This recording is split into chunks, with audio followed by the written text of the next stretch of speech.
మిథున రాశి ఫలితాలు. కన్యా మిథునయోర్ బుధ. ఈ కన్యా మిథునాలకి బుధుడు అధిపతి. అటువంటి బుధుడు బాగాలేడు. తర్వాత శుక్రుడు బాగున్నాడు. మరి ఏ గ్రహాలు కూడా బాగాలేవు మిథున రాశికి. మరి శుక్రుడు ఒక్కడు తప్పితే ఏ గ్రహం బాగాలేదు. కాబట్టి ఈ రాశి వాళ్ళు ఏం చేయాలంటే మిగతా 8 గ్రహాలకు కూడా జపాలు చేయించుకొని హోమం చేయించుకోవడం మంచిది. ప్రతిరోజు శివాలయానికి వెళ్ళటం మంచిది. శివ దర్శనం చేసుకోవటం మంచిది. మారేడు దళాలతో పూజ ఈశ్వరుడికి చేస్తే మంచిది. తర్వాత బియ్యపు రవ్వ పంచదార కలిపి మరి పుట్టల దగ్గర వేస్తే పిపీలిక సమారాధన అంటారు. ఇది చేస్తే మంచిది. ఈ రాశి వాళ్ళు ప్రతిరోజు లక్ష్మీ పూజ ఈశ్వరాభిషేకం చేసుకోండి. తర్వాత 9 గ్రహాలకు కూడా జపం చేయించుకొని హోమం చేయించుకొని దానాలు ఇవ్వండి. ఈ మిథున రాశి వాళ్ళు శనికి 19,000 జపం చేయించాలి. రాహుకి 18,000 జపం చేయించాలి. రవికి 7,000 జపం చేయించాలి. కుజుడికి 7,000 జపం చేయించాలి. గురువుకు 16,000 జపం చేయించాలి.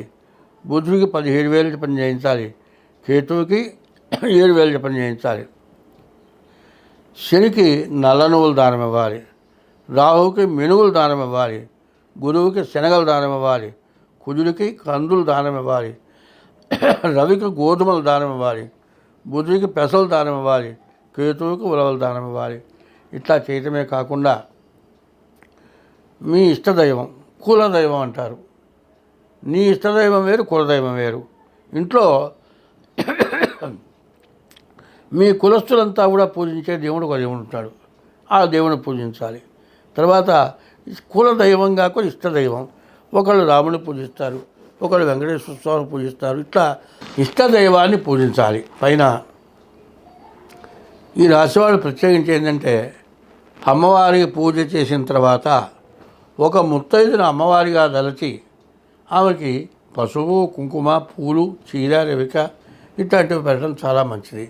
ఈ రాశివాళ్ళు ప్రతిరోజు కూడా మట్టి నేల లేకపోతే పుట్ట నేల దగ్గర బియ్యపు రవ్వ పంచదార కలిపి వేయండి.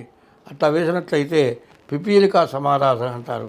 అట్లా చేసినట్లయితే మీకు చాలా మంచిది. అదే కాకుండా శనగలు ప్రసాదం చేసి గుళ్ళల్లో సాయిబాబా కూడా అట్లాంటి చోట్ల గుగ్గిళ్ళు చేసి పెడితే అందరూ తింటారు. అట్లా తీసుకెళ్ళి ప్రసాదం పెట్టండి. జాతర అయితే అన్నదానం చేయండి. ఇట్లాంటివి చేస్తే మీ జాతకం అంతా అనే విధాలా బాగుంటుంది. స్వస్తి.